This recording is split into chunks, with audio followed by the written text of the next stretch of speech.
Welcome to our channel, Listen to My Story. Please like, share and subscribe. Hey, my name is Anne. It was the summer break before college, and as a graduation kind of celebration and before each and everyone went to a different college, my best friends and I decided to go on a fancy summer vacation to one of the most beautiful places on earth. At least that's what I think, to Hawaii. I was in my room daydreaming about wearing those cool coconut bras while enjoying an exotic juice, maybe even doing a hula dance, and then my best friend Kim called and burst my coconut bubble. She suggested that since we're off to a whole new stage of our lives, we may as well get a complete makeover. I thought she meant we should go shopping or something. But no, she said we should go to the hair salon and get new haircuts and maybe even dye our hair. I admit that I was overly excited about the whole thing, so I said yes. My normal hairdresser was on annual leave. She has always cut my hair exactly how I describe it. I love her. However, she has been gone for a while, and we couldn't wait any longer for a haircut, so I made an appointment with another hairdresser at the same salon. On a side note, Kim is blonde, while I'm a brunette. I know this info might not sound useful, but it will come in handy throughout the story. Kim and I drove to the hair salon. The place looked extra fancy, the kind of place you would trust. We went inside all giggly like we were 12. We were actually 18 at the time. Anyways, we were greeted by a really nice lady. That lady said that Kim should get highlights and I should go for the same, plus going blonde.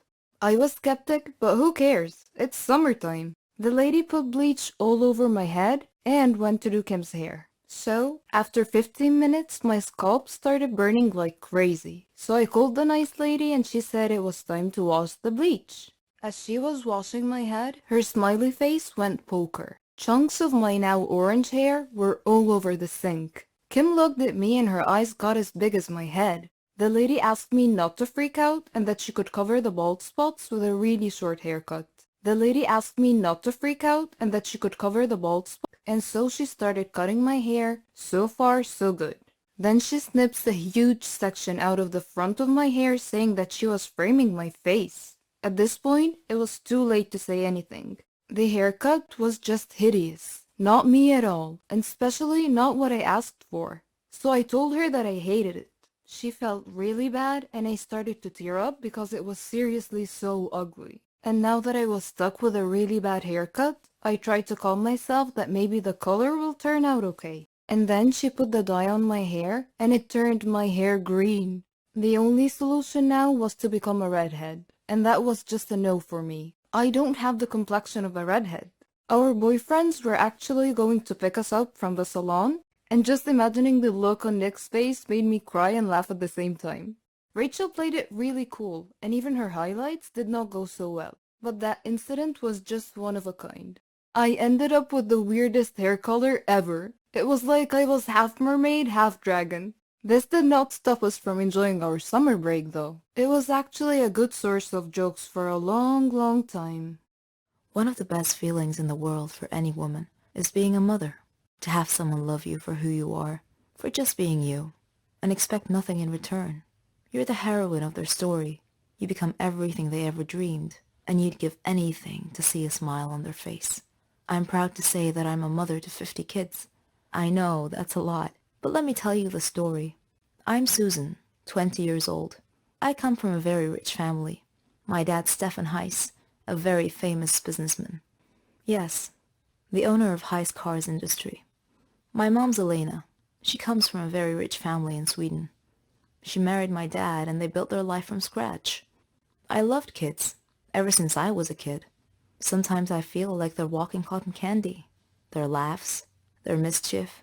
All the kids in our family loved me, and I loved them. Even my aunt said that I'd make a great mother someday. So did Henry. Henry was my childhood friend. We grew up together. We had the same interests, same hobbies. We even thought alike. We got married and started our life together. We were young, but our dreams were big. I was thrilled when I found out that I was pregnant, and Henry was so happy he couldn't believe it. He did everything he could to help me relax. He couldn't wait to be a father, but destiny had something else in store for us. We had just arrived from Sweden. Henry had a problem at work. He was talking on the phone while driving at high speed on a dangerous road. I tried to tell him to watch the road, But it was too late. A truck came out of nowhere and pushed our car off the side. We fell into the lake, and we were unconscious. When I woke up, I found my mother and Henry's mother both looking at me, trying their best not to cry, and I soon found out why. In order to save my life, they put me through an operation. Not only have I lost my child, but I won't be able to have one ever again. Henry was also bruised, but my wounds ran way deeper. That was it, and I could never forgive him. If it weren't for him, none of this would have happened, I thought. None of it. I got a divorce later, after Henry tried over and over and over to fix the situation, to apologize, to ask for a second chance, but all I saw were empty words. There was no second chance. I tried to keep myself busy, find a way to invest my money and time, trying to get my mind off the accident. I decided to open up a toy store. I wanted to bring joy to all the children. One day, as I was standing in my store, I glimpsed a small boy standing out front, looking at a toy. The boy was alone, about 8 years old, but that wasn't all. His clothes were patched up and looked more like rags. His face and hands were dirty, and he just stood there, looking at the doll, daydreaming. I found myself walking out to him, but when he saw me coming, he ran away. A few days passed, and that boy's gaze was all I thought of. Then, one day, I found him outside the store again, looking at a different toy. I moved towards him slowly this time, till I was right beside him. Then I said, "Do you like it?" The boy freaked out and tried to run again, but I caught his arm this time and said, "Don't be afraid. I'm Susan." The boy looked at me, terrified, and I smiled. He started to relax. He told me his name was Billy, and that he was 7, and that he lives nearby. When I asked him about his parents, he said he never knew them, that he lived with Uncle Max. I asked him who Uncle Max was, but he cast his eyes down and was nervous all of a sudden. He looked a bit scared. I got curious, so I took him home with me, let him shower, and prepared a hot meal. I told him that I'd take him home after he'd eaten. I asked him about where he lived. He was quiet for a second. Then he said he had to go, that his brothers and sisters were waiting for him. I asked him how many he had. "Around 50, he said. I was shocked. He told me that they all lived in a big room with Uncle Max. "But how is this Uncle Max able to look after you all?" I asked curiously. But he got nervous again, and he insisted that he must leave, so I decided to take him there. Maybe it'll help clear some of the mystery, I thought. I drove, and Billy was guiding the way, until we got there. The place was a bit far from all the other houses. It looked more like a dump, with some sort of shack built on it. A man was standing in front of the door, holding a kid by the arm and beating him senseless. The boy was younger than Billy, and Billy was shaking next to me, mumbling to himself, "He's gonna hit me too. I'm so late." Then he turned to me and said, "Bye, Susan. You have to leave now, quickly." And then he ran towards the shack. I backed up the car and stood nearby to see what happens. The man hit him hard across the face, and I heard him say, "Where's the money you stole today, boy?" Billy turned out his empty pockets, and the man dragged him inside by the collar. I wanted to help, so I decided to call Henry, who was more than happy to answer my call. I told him what had happened, and he came to me. We approached the shack together slowly and looked through the window. A lot of children, ages from 3 to 7. The place was a real dump. The man was sitting at a table. It had food and drink. Billy was dragging a heavy sack on the floor, and another kid was carrying a cup to bring to the man, who snatched it out of the boy's hand. Then he got up and started waking the rest of the kids, telling them to get out there and bring him money, that they would face a real nightmare if they didn't. I wanted to barge in, but Henry stopped me. He called the police instead. The police came quickly, and they caught the man. Apparently, he kidnapped these children from parks and surrounding areas, so they could steal for him, and he would starve them and beat them. The police didn't know what to do with all the children, and I felt like this was my second chance. I told the police that I would build a home big enough, and I would take them all in, to give them the care and love that they deserve. And that is how I became a mother to 50 kids. I confess that I love money and fame. People envy me for it, or they did. I've been a prima donna since the day I was born. All girls dreamt of being me.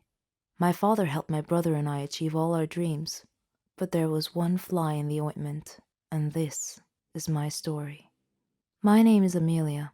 I'm 17 years old. My father's a businessman. My mother came from a rich family, so we were quite wealthy, rolling in dough, one might say. My brother Arthur was handsome, older than me. He went to flight school. We lived a good life without a care in the world. We had everything: cell phones, clothes, cars, servants, opportunities to travel the globe. We wanted for nothing. The most important thing was our happiness. And so my story starts at the villa where I lived with my family. My father employed many servants to attend to our every need. Martha was our head servant. She was in her 40s, funny, smart. Arthur and I loved her. Oddly, we didn't view her as a servant because she took such good care of us. Mother didn't seem to like her for some reason and was always mistreating her. Father, however, adored Martha. Once I left my iPod in the garden and I was going to get it. On my way to the garden, I passed by Father's office, so I decided to go and talk to him. He was at his desk, and Martha was standing next to him, crying. I figured it was because Mother had mistreated her again. Father saw me standing there and he asked me why I was still awake, and I told him about my iPod. I didn't think much of it at the time. As time passed, Mother and Martha's disputes became more frequent every day. Father wasn't home a lot, but whenever he came home, he would always ask about Martha first. One time, when this happened, I noticed that Mother glared at Father. I couldn't understand why. Father was often away traveling for long periods of time.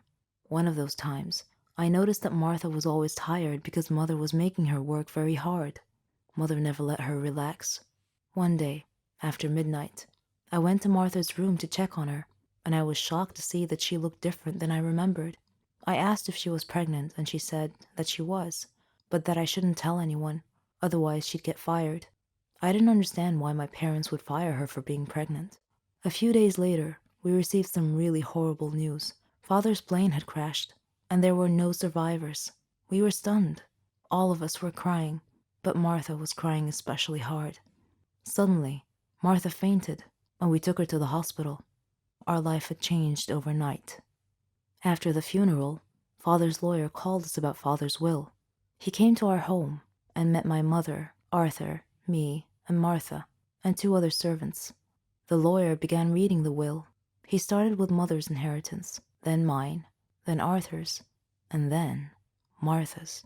He looked at Martha, cleared his throat, and said in a quiet voice, "Martha, the deceased has left you 10 million to raise your child."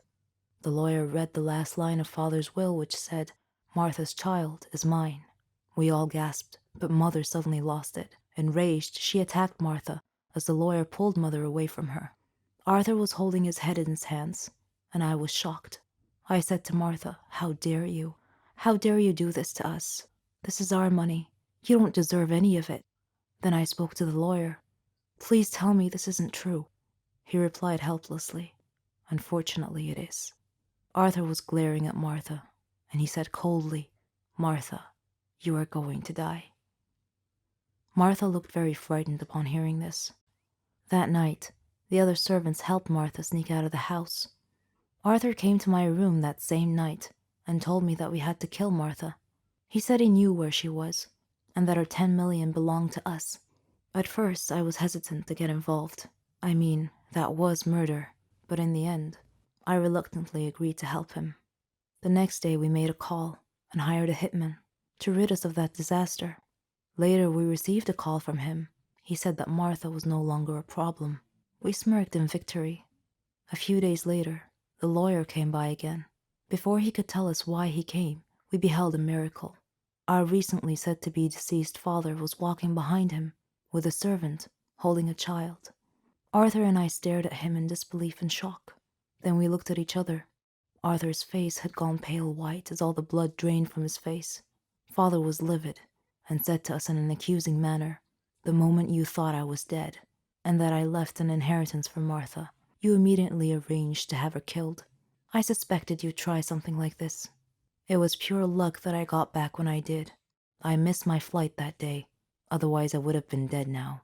So fortunately I came back early enough for Martha to call me and tell me about your death threat.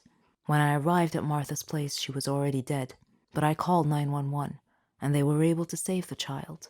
Then I immediately called my lawyer to revise my will, to leave half of my inheritance to this child. I felt like I was in an endless nightmare. The police arrived and told us that the hired killer had been arrested and had confessed, and told the police that Arthur and I were the ones who hired him to kill Martha.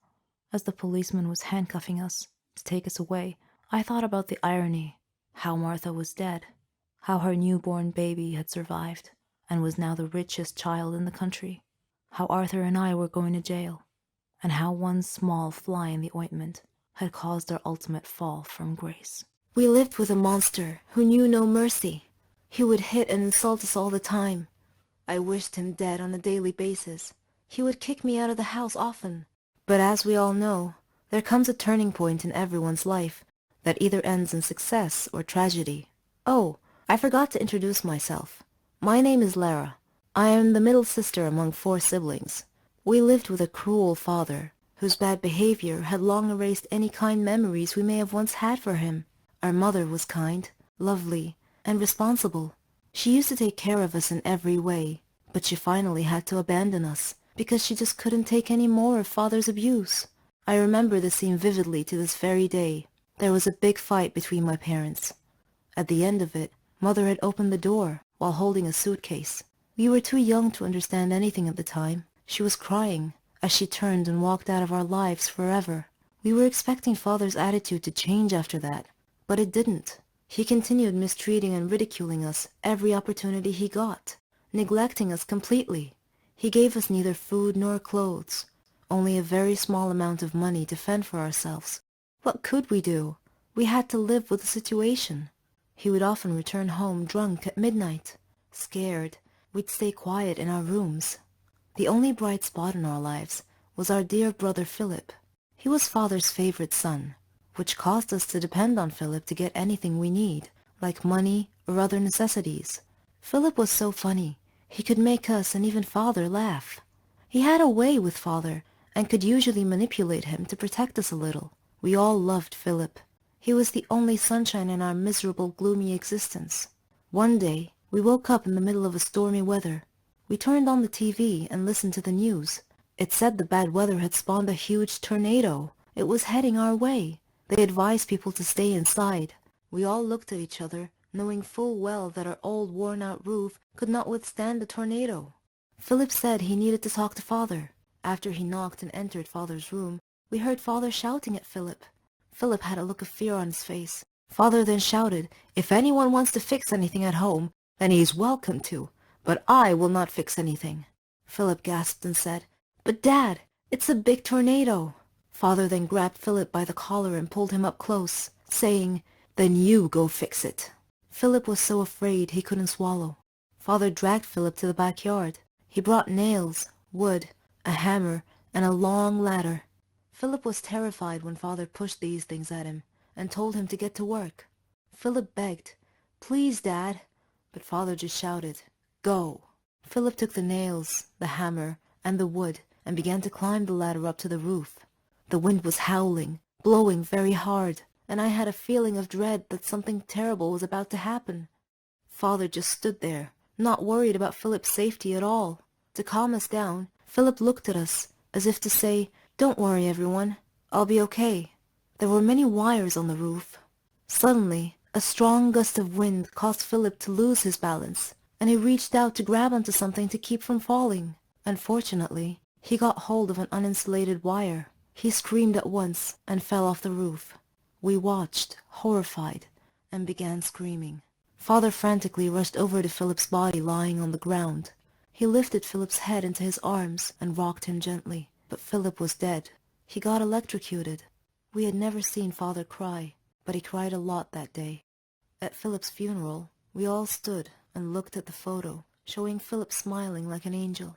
Father hugged us as a group and said, "Please forgive me, kids. I'm so sorry. I didn't realize that I loved you all so much. I'm so sorry for not being a good father." We believed him. We hugged him back. He was being sincere with us for once. From that point on, he was a changed man. He gave us everything. Love, attention, money. Now we love our home and our lives. I can finally say truthfully, with all my heart, I love you, Daddy. Hello, everyone. I'm Lauren. Did you ever wonder what it would be like to have your life completely destroyed by someone close to you? Ever thought about what you would do then? I didn't have time to think, 'cause that's exactly what happened to me. It all started 2 years ago.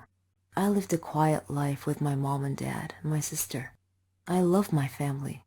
We were always together. We were happy until that fateful day. My dad got fired from his work, a big company. He had worked there for 20 years. The only money we had then was what he had managed to save over the years. Finding a new job wasn't easy. It was a hard time for all of us, especially my dad. He was becoming desperate. At times, he just sat there, quietly, deep in thought, and I rarely saw him smile since. One late night, we were still up waiting for him when he walked through the door. But something was different. He wasn't walking straight. It was the first time in my life seeing him drunk. I decided to take matters in my own hand. I started job hunting. I was lucky enough to find something suitable at a startup company. The pay was good enough, and the more I worked, the more I earned. I was trying my best to get our life back. I was giving it all I've got. My dad started asking me for money. I was more than happy to give him what he needed. I didn't even ask what it was for. Then he started asking for more. He came late almost every night, and he was never awake in the morning. It seemed like we hadn't talked together for ages. Then, money started disappearing from my purse. I got home from work one night. It had been a long day, and I was really tired. I put my bag in my room, and I went to the kitchen to find something to eat. I made myself a sandwich, then took it back to my room. But when I got to the door, I saw a shadow moving inside. I thought everyone was asleep, so I opened the door slightly and looked inside. I couldn't believe what I saw. My dad was standing over my bag, and my wallet was in his hand. He found no money in it, so he threw it on the bed and started going through my purse. At that moment, my mom came down the stairs. She had my dad's shirt in her hands and a small pack of white powder. I looked at her face. Her eyes were filled with tears. I tried to speak, but found nothing to say. My dad came out of my room. He saw us standing there. He tore the shirt and the pack from my mom's hands. He was hysterical. He started breaking things around him. Suddenly, everything changed. My mom and I were too scared to move. But then my sister came running down the stairs. He pulled her towards him and held a knife to her throat. He threatened to kill her if we didn't give him money, without a moment's thought. I did what he asked. Things only got worse. Nothing was ever enough. He asked for more and more money, and if I refused, he'd get violent, beating up anyone in his path. I couldn't stand by and watch, so I would just give him what he wanted, until I decided enough was enough. He barged down the stairs one evening and asked for all the money I've got. I told him we had expenses to pay, the rent, school fees, but none of it mattered to him. He asked me again for the money and threatened me if I didn't do what he asked. I refused. He hit me so hard that I crashed my head against the wall and fell to the floor, bleeding. Everything went dark. My mom took me to different hospitals, and I had to do a lot of checkups and tests, but all the doctors said the same thing, that this was it. I was sentenced to live my life in darkness, never to see the light again. Bumping my head against the wall was one of the reasons, but apparently my psychological state played a huge role in my recovery. The doctors suggested that I'd be taken to a psychiatrist. My dad felt sorry for what he had done to me. He quit the drugs and alcohol, tried to be proper, but it was because of him that I was in this state. I didn't know if I could ever find it in myself to forgive him. I was torn inside. He was my dad, but I couldn't forget what had happened. I stopped talking shortly after, and he left, disappearing from our lives. No one knew where he was, or what he was. A year had passed, and he came home. He sounded good, kind of like how he was before. He's trying to make up for what he had done. But to me, Nothing he does makes a difference anymore. Kinda like how he was before. He's trying to make up for what he had done. But to me, nothing he does makes a difference anymore. I'm still in the dark. That's something I'm gonna have to live with my whole life. I can't change that. What do you think I should do? I adore my family. I adore our get-togethers, our joking around, our meals, everything. I can't imagine my life without them. But one day, I almost killed them all. No, I'm not insane, I assure you, so don't worry. I'll tell you what happened. My name is Ginger. I'm 18 years old. As you can see, I'm wearing an apron. This is because I love to cook. I like all things kitchen-related. My happiest moments are when I see my family eating a meal together. I always cook for them. They enjoy it too, and they support me. They let me try different dishes from different countries. I like to listen to their opinions about my cooking skills. I'm also addicted to cooking programs. One day, my cousin Charlotte came to visit, before Thanksgiving Day. She likes to dress all in black, and today was no exception. For some reason, she had called me earlier and asked me if I had ever heard of Thanksgiving's Day curse. I said no, of course, so she told me that the curse applied to large families who ate a big meal together on Thanksgiving. The curse was the result of an evil spirit named Vicky, who would possess the cook's body in some family's household and poison the whole family. She said that Vicky used to be a housewife who was a great cook and who loved her family, and yet she poisoned them all during Thanksgiving meal. She watched them die one by one, and then she killed herself as the grand finale. At first, I thought Charlotte was joking and trying to scare me, and I told her that it was nonsense, just an old wives' tale. But she said that every legend was usually based on facts. I paused for a second. That was partly true. I went to my room and searched the internet and found the same information about the curse that she had relayed to me, which frightened me even more. Vicky was just like me, or was it the opposite? I stopped myself from getting deeper into this. I needed to focus on preparing the meal. On Thanksgiving's Day, my father bought some groceries, which included a white bottle of liquid. I presumed it to be milk, though it smelled a little weird, but I thought it was my imagination. My aunt called and said she would be arriving a few minutes later, so I had to hurry and finish the meal quickly. My finishing touch was dessert. It was going to be pumpkin candy. I prepared it using the milk that Dad bought. After everyone had arrived, I served dinner. We all sat down and prayed before the meal. Then, everyone started eating. Things were going well. Everyone was chatting merrily and complimenting me on the food. I was overjoyed. But somehow, I couldn't shake this feeling that something was wrong. I looked at Charlotte, but she smiled supportively. Suddenly, one by one, the people around the table started clutching their stomachs and groaning in pain. The last thing I remember before I lost consciousness was my brother calling the ambulance. When I woke up later, I was lying in a hospital bed, alongside all my family members, who were also lying in the hospital bed. The doctor came in and reported happily that we would all be fine. Then he looked at me and winked. He also said, "Next time, young lady, I suggest not using white paint in your cooking." And that was how I almost killed my loving family. He was a dream, the future, or so I thought. But my love was cursed right from the start. Sounds a bit confusing, right? Let me explain. But first, I should probably introduce myself. I'm Carolyn. I was a dreamer. I dreamed of a good, warm, stable, successful life. I wanted a good job, and I wanted to travel around the world a bit with Helen. She was my best friend. We virtually shared the same dreams, and hobbies, and interests, and lifestyles. We've been friends since we were kids. People often thought that we were sisters. I did too, in fact. She even got jealous if anyone tried to get close to me. Every day, Helen and I worked a little more towards our dreams. Once, when Helen and I were traveling with some of our friends, we had a problem with the hostess on the plane. A gentleman intervened and cleverly solved our problems. His name was Danny. I liked him. A lot. I thought about him often. But whenever I talked to Helen about him, she told me that he was not as amazing as I seemed to think he was.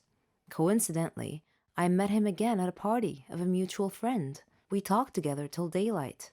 I told Helen about our encounter, and she expressed her wishes that my love story would have a happy ending. I similarly told her that I hoped she would find the love of her life someday too. Everything would be okay, we figured. Then, one day, I received a letter in our mailbox. It was in weird handwriting, as if the writer had written it with a trembling hand. I opened it curiously. It said that my love for Danny would become a curse if I didn't give him up and get him out of my life. What nonsense, I thought. Whose idea of a silly joke was this? I immediately called Danny and Helen to tell them about the letter. Danny laughed, but Helen was worried and suggested that I should be careful from now on. That same day, Danny had a horrible car accident, but fortunately he wasn't hurt. A detective investigating the case determined that his car brakes had been tampered with. In another incident, a car almost hit me, but it swerved away at the last minute. When I mentioned this incident to Danny, he tried to calm me down and told me to just forget about it. He gave me a beautiful bracelet as a present and proposed. We got engaged, and I couldn't have been happier. I wanted to show the bracelet to Helen, but somehow I seemed to have lost it. I couldn't find it anywhere. Anyway, when I told Helen about his proposal, she was thrilled for me. I spent days shopping for just the right wedding dress. I was so busy with preparations that I forgot all about the ominous letter. I went to the wedding hall early to make sure that everything was ready and prepared. Helen was helping me, and Danny kept calling me to make sure I was all right. Suddenly, the lights went out. I called out to Helen, worried that she might have tripped and fallen when the lights were out. When the lights came back on, Helen had fainted, and my dress had disappeared. I screamed to the ceiling, "What do you want from me? Leave me alone!" Suddenly, Danny appeared out of nowhere and asked me what had happened. I told him then and there that we must break off our engagement, otherwise the curse the letter mentioned might injure someone or cause someone to die. Then Helen came too and tried to calm me down. She told me to go to the car and that she would get our stuff and follow me. I loved Danny and wanted to marry him, but now I was seriously worried that this curse threat might actually be real. Helen came back carrying a bag and a large suitcase and told Danny not to worry, that she would drive me home and then call him to tell him that we had arrived safely. I was still crying, and Helen was trying to calm me down. When we arrived home, I noticed something strange. Helen was carrying a bag that was partially open, and I glimpsed a piece of clothing stuffed into it. It looked exactly like my dress. I opened the bag and found that it was my dress. I confronted Helen and demanded to know how my missing dress ended up in her bag. I clearly caught her red-handed, and she was unable to answer coherently. I realized at that moment that the source of the so-called curse was Helen. "Helen," I said, "how dare you do this to me? I thought we were like sisters to each other." She replied icily, with a glare that I saw for the first time. She said that she fell in love with Danny just as I did, but he chose me instead of her, and that she hated me for it. She said she won him over and got him to love her instead. Then they both tried to scare me into calling off the wedding so that she and Danny could be together. There are no words to describe how I felt at the time. I replied in a similar tone. I told her that I don't ever want to see her again, or Danny. Neither of them mattered anymore. I never did see Helen or Danny after that day. I'm on a Caribbean island now, sipping on a cocktail. I read in the paper that Danny and Helen had announced their engagement. I'm thinking about what wedding present I should give them, as a surprise. Some people live their lives not fully appreciating what others do for them. They start taking things for granted, thinking that that's exactly how it's supposed to be. Parents sacrifice a lot for their children, and when the children appreciate and try their best in life, that would be worth more than any words can ever describe. My name is Megan, and I hope to inspire you with my story. I lived with my father and my sister Marlene after the death of my mother, who died from an illness. Though I was only 18 at the time, I became responsible for taking care of the whole family. I did everything for them: cooking, cleaning, washing. My father was a great man, and he did his best to make us happy. I supported both my sister and my father. We faced everything together. There was one more person in my life, my neighbor, Dave. We practically grew up together, and our dreams grew with us. He knew everything about our circumstances and supported me often. He proposed to me and we got engaged. Dave chose a flat near my family so we would be close to them. That was very thoughtful of him. We got married and started our lives. I was determined to finish college, and Dave helped me in every way that he could. He proved to me every day how responsible and considerate he was. One day, while cleaning the house, my heart started beating rapidly, and I couldn't breathe well. I was barely able to call out to Dave, who came immediately when he heard me cry for help. I had had this symptom before, when I was younger, but I never told my father, because I didn't want to worry him. Dave took me to the hospital, where a doctor said that I had a serious heart condition, and not just that, I was pregnant too. Pregnancy and a heart condition do not make a good combination, so we had to choose between the baby's life and mine. My father and Dave asked me to abort the child. Though they tried really hard to persuade me, I resolutely refused. I agonized a lot during my pregnancy. They were all so worried for my safety. My father and Marlene left their flat to come and live with me, and Dave cut back on his working hours to stay with me. When the day came, they took me to the hospital. The doctor checked the condition and said that it was too serious, that I wouldn't be able to survive the childbirth. My family and I were shocked. I held Dave's hand and told him that I was strong enough to make it. Dave hugged me and cried. I was so afraid, but I did my best to hide it. I said to my baby, I'm trying the best I can.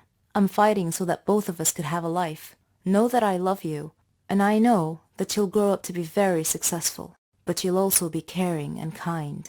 This is Tina, and this is a story about me and my biological mother. My mother is sitting in the cafe of a garden center, staring at her cup of tea. I'm over the other side of the shop looking at some strawberry preserves. I want to attract her attention, but the word mom sticks in my throat. I use it so infrequently. Instead of calling out, I just walk over and show her the jam. Ever since I left home 15 years ago, the relationship between my mother and me has worsened. In hindsight, it was never very good to start with, but it's taken 15 years of counseling and soul searching to realize that. The fact of it is that my mother and I don't like each other much. We don't hate each other, we're just sort of indifferent. There, I've said it, indifferent. Saying it feels like committing some sort of crime. My mother and I live hundreds of miles apart. And in the case of most of my friends, this should mean that visiting home should be a time of joy and excitement. Instead, they are weekends of tense, polite conversation, both of us desperately searching for something in common to talk about. And that is usually what she's currently watching on television. As a 20-something woman, I'm constantly surrounded by reminders that my mom should be my best friend. Advertising aimed at my demographic features glamorous, youthful mothers going to the salons with their best friend daughters. Because it's all so alien to me, I tend to become a little bit fixated. I tend to look beyond the principal plot lines of films and become obsessed with the parts that involve a mother and a daughter for a large, loving family headed by a quirky matriarch. When the film Mamma Mia came out, I went to see it with a girlfriend for a bit of a laugh. It was mainly about love affairs between Meryl Streep and her exes.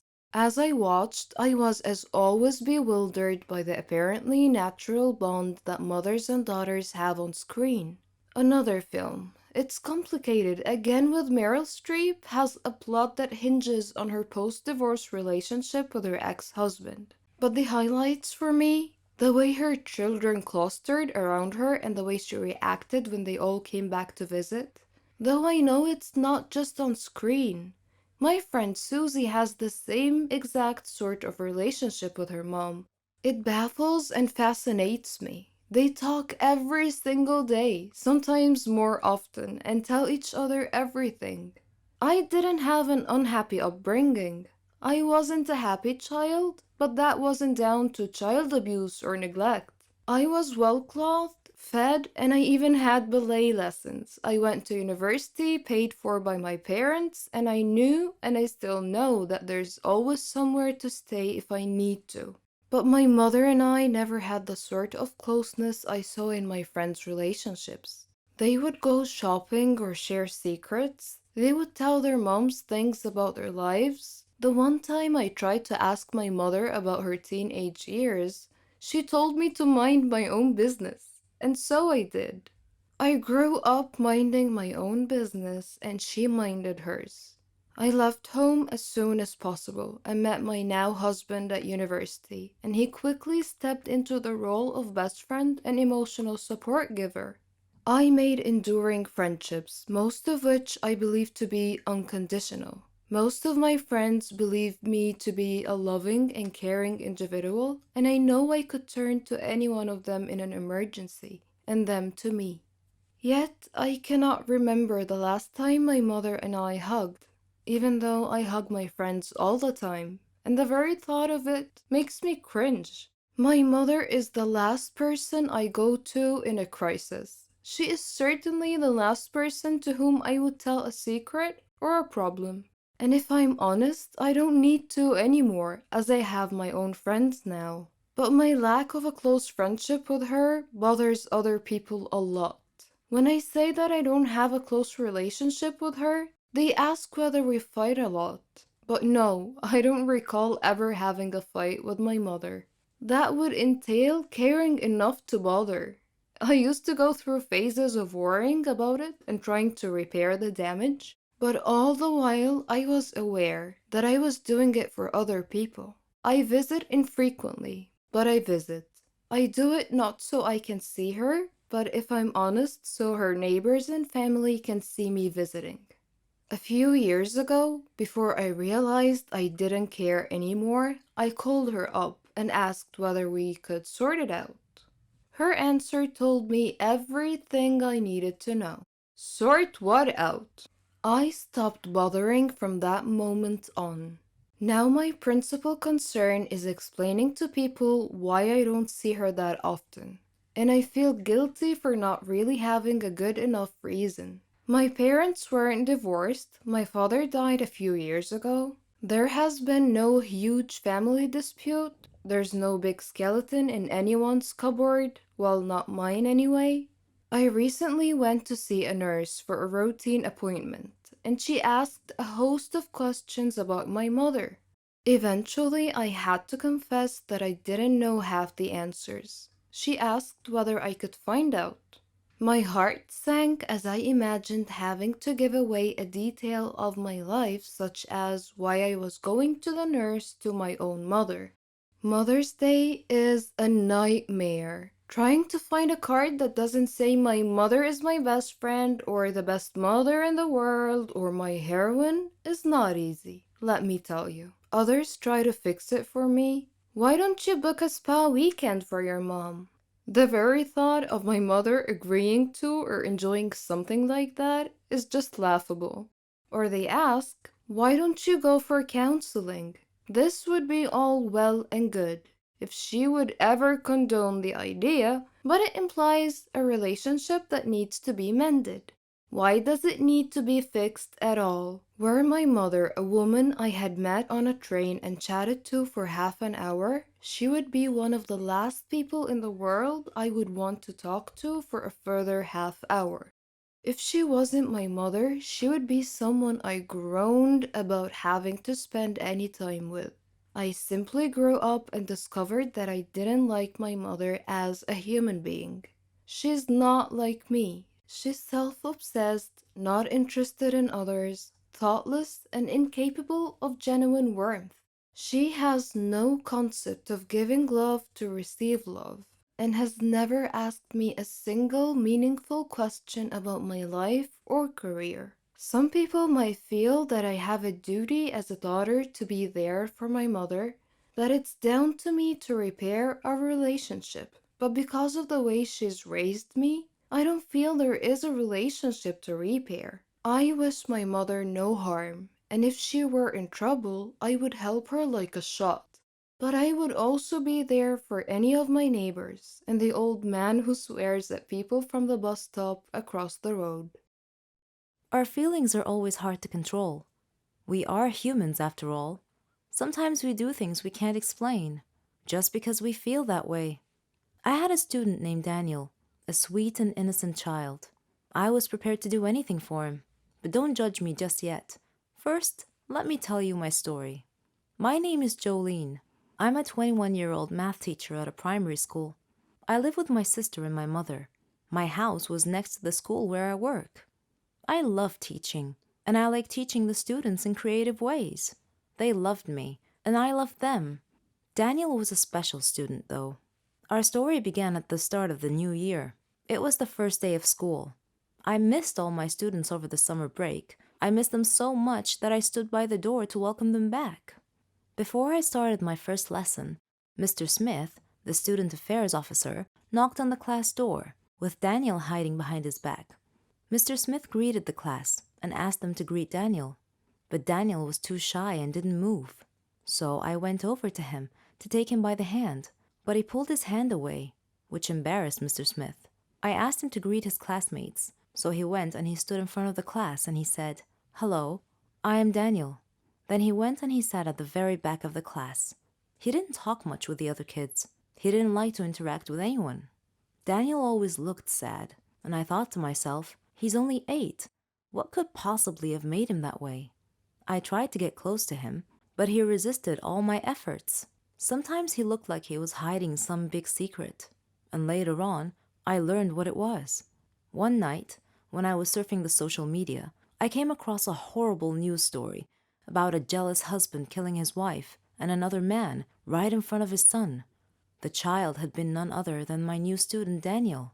Reading that sad story, I started understanding why Daniel was acting that way. I decided to try brightening his life a little.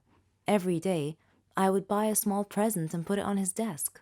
At first, it had no effect, but slowly he came to love that. During break time, I would sit beside him, and we would share food together.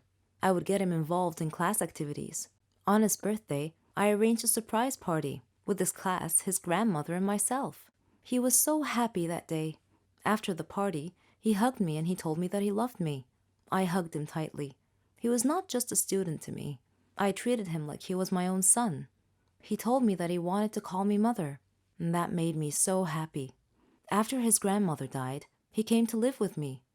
We faced a lot of problems together, but I followed his success in life with pride. Daniel is all grown up now. He's graduating from the Faculty of Engineering. I am so proud of what he has made of himself. My name is Ginny. You can call me Bad Girl if you like. That's what the neighborhood kids called me. I have a long story to tell you. I was the eldest of 5 siblings. My mother died of illness, and my father was crippled in a car accident. He couldn't walk, and he had to use a wheelchair. Seeing my siblings suffer from hunger and poverty was a constant sight at home. My father was depressed. Our neighbors helped us a lot, but I was constantly worried what would happen if they ever stopped, so I decided to try and find a job. I knew it wouldn't be easy because I was only 15. Who'd want to hire a 15-year-old? Though I was apprehensive and lacking confidence, I made up my mind to get a job. I went to many places: clothing shops, flower shops, grocery stores. The answer was the same: we're not hiring at the moment. One day, feeling down, I was walking aimlessly with no destination in mind, when suddenly I found myself near a hospital. On an impulse, I entered. I saw a nurse, but she seemed too gloomy to talk, so I looked around and found another nurse who looked a bit kinder.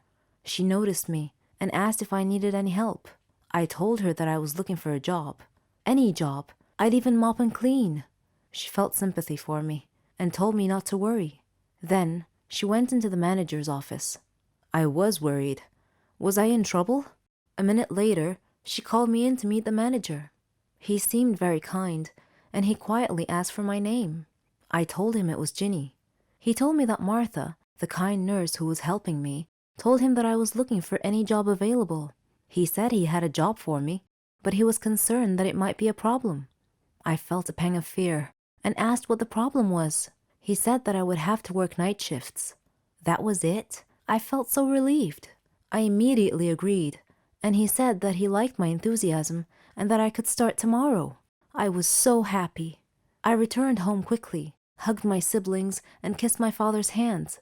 I told them everything about my new job. My father looked at me sadly and said that I was too young to have to bear this responsibility. I told him that it was okay and that I could deal with it. When I went to work at the hospital every night, there was a gang of young kids who were always loitering around the neighborhood. I hoped they wouldn't bother me, but my hopes were in vain. They made fun of me every time I passed them. I never told my family about this, though. I began work as a cleaning lady. but due to my diligence and intelligence, I was able to learn a little bit about nursing. So, I was able to get promoted, first to nursing assistant, then to a nurse. My colleagues supported me a lot. Everything was almost perfect, except for the neighborhood gang that was always bothering me and calling me Ginny the bad girl. I wished they would just go away and leave me alone. Then, one day, a miracle happened. While I was working at the hospital, the neighborhood bullies came in, carrying their leader. He was badly injured. His whole body was covered in blood. They were shouting for someone to help them, and when they saw me, they pleaded with me to save him. I worked quickly with the other staff. His condition was serious. He had been in a terrible motorcycle accident. The staff and I worked feverishly to stabilize his condition and treat him. After stabilizing him, I was exhausted.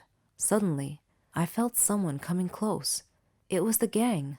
They apologized for making fun of me and asked me to forgive them. They said they didn't know that I worked at a hospital. I smiled and told them it was okay and that I considered them to be my brothers and sisters. Another nurse went to them and told them that their friend was okay now. I was so happy that my problem was solved. They called me over to talk to their leader. He had tears in his eyes and told me that he was so sorry and asked me to forgive him. He was so sincere that I was moved. I gently asked him to be quiet and get some rest. As I was walking away, he called me and thanked me again. After that incident, the manager called me in and praised me for saving the patient's life that day. I was still a long way from achieving my dreams, but I had a good head start, and the neighborhood gang began calling me the Mercy Angel. I don't believe in ghosts, evil spirits, haunted houses, metaphysics, etc.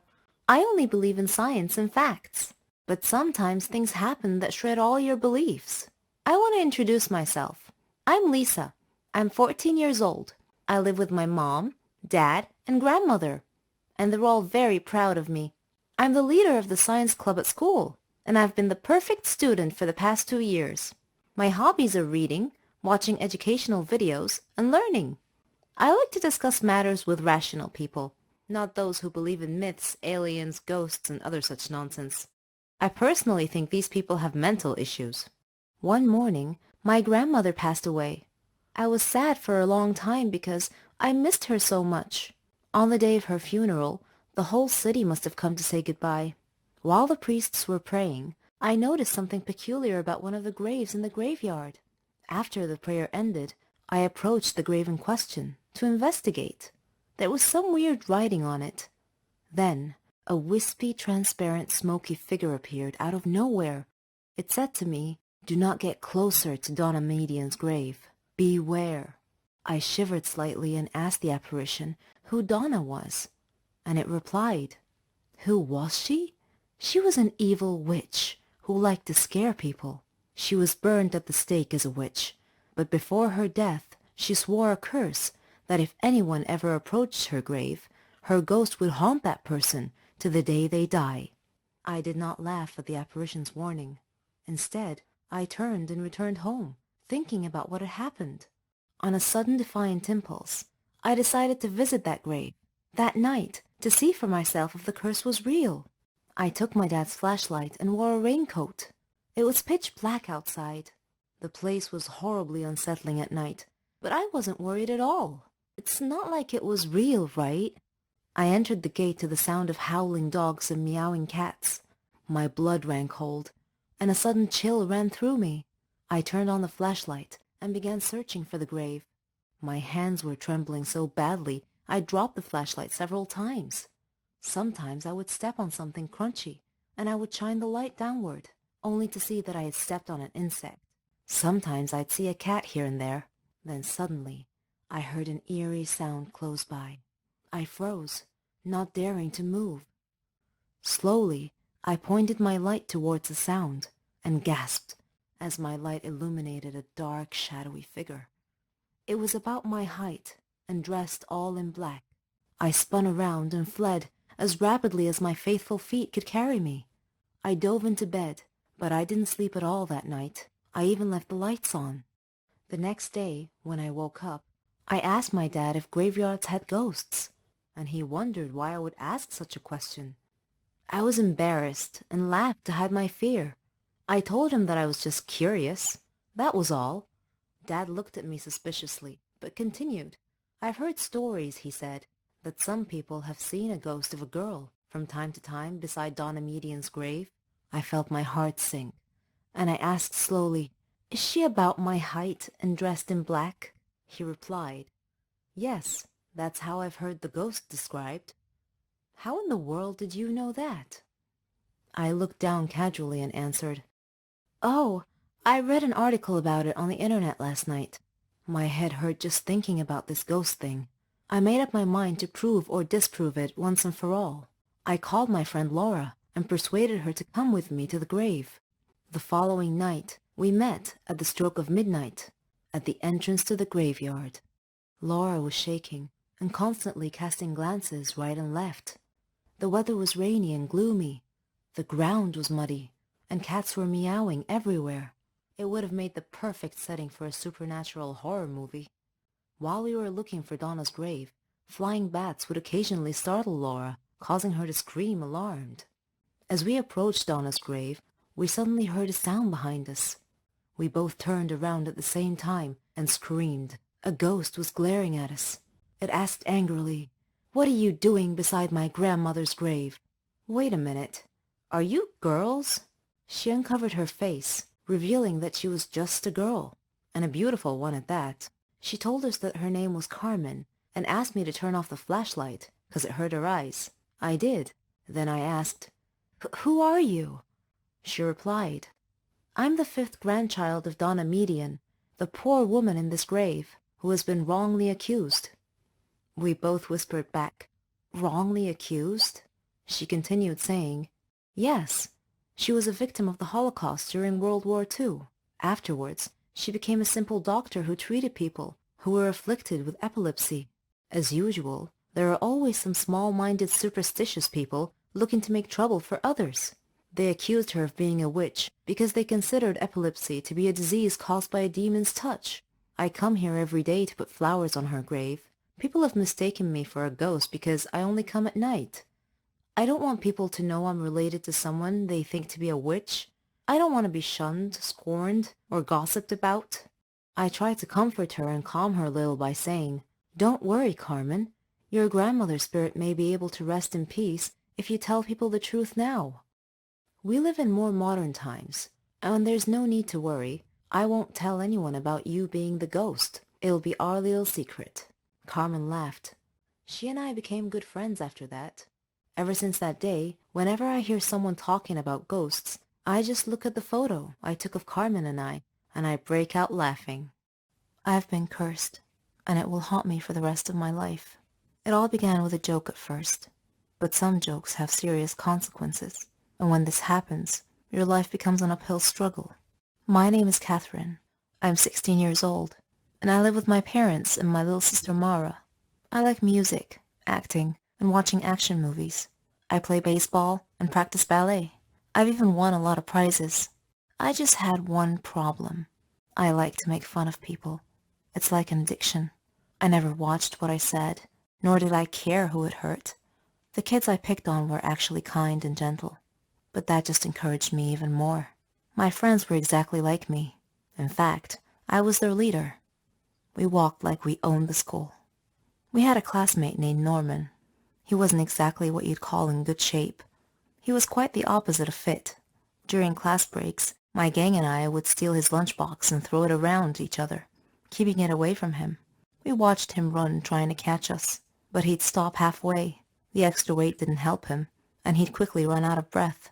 Whenever he entered the classroom, we would surprise him by throwing old, musty vegetables and fruits at him.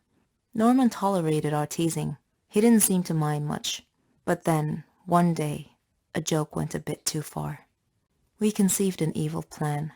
We told him that there was going to be a photo contest, and the person who makes the funniest pose wins. Norman was so gullible that he believed us. He actually gave it some thought. Then he posed for us. We did our best not to burst out laughing while we took pictures for him. The next day, when he came to school, Norman discovered that his photo shoot pictures had been posted all over the classroom walls, and the kids were laughing, writing comments all over the place. Norman was mortified, and he looked around at his classmates' faces. They were all laughing and pointing at him. Norman started crying, and his nose started bleeding. Then he fainted. A teacher had to call an ambulance to take him to the hospital. I certainly didn't expect that to happen. We knew that Norman would get so fatigued sometimes and leave school for the rest of the day, but we didn't know that he had a medical condition, and I felt deep regret. The curse that I spoke of earlier began when a girl named Naomi joined our class as a new student. On her first day, our teacher brought her in and introduced her to us. She sat at the desk at the very last row. I noticed that she was always looking at me in a strange way, and I wondered why. She looked at me with disdain, and I couldn't figure out why. It was my first time meeting her after all. I avoided her, mainly because her looks made me feel uneasy, and whenever my gang wanted to make fun of her, I told them to leave her alone. I felt there was something about this girl. One day, during science class, the teacher had paired us up to do a lab experiment, and I intended to ask her about the way she looked at me. But before I could say anything, she took the initiative and surprised me by broaching the subject herself. "You will pay for what you did to Norman," she said coldly. I looked at her and asked, "How do you know Norman? And what are you talking about?" She replied, "It doesn't matter how I know. I just do." I spent the next few days thinking about her words. Afterwards, Naomi ignored me completely. No more staring, no more accusing looks. It was as if I no longer existed to her. I didn't understand her. Then came the day. We had a basketball match. It was the championship game, but I was still busy thinking about Naomi's words. During the game, I glanced at Naomi and caught her looking at me, which distracted me. One of the players from the other team suddenly bumped into me, knocking me down and causing me to land badly on one of my knees. The pain I was in. I had to withdraw from the game to be taken to the hospital. At the hospital, the doctor said that I had torn a ligament from my knee and told me that I would need a surgery and a lot of medication. So after going through the surgery, I began taking my medications. It caused me to gain weight, even though I wasn't eating very much, just vegetables and fruits. I asked the doctor about my sudden weight gain, and he told me the medications I was taking were affecting my hormonal balance, which rarely happened, but in my case, it did. He said that I would either have to endure great pain or deal with the overweight because it wasn't going to stop. So there you have it, guys. This is the curse that Naomi cast upon me, the price I had to pay for what I did to Norman. Eventually, I got well enough to take my final exams. When I arrived at school, all my friends took one look at me and started laughing. I was now their target, their prey. One of them said, "You're as large as an elephant." "I'll lose weight once I stop taking my medications," I retorted, but no one was listening. I am now living in a nightmare, and I would like to tell Norman that I'm very, very sorry for everything that I've done.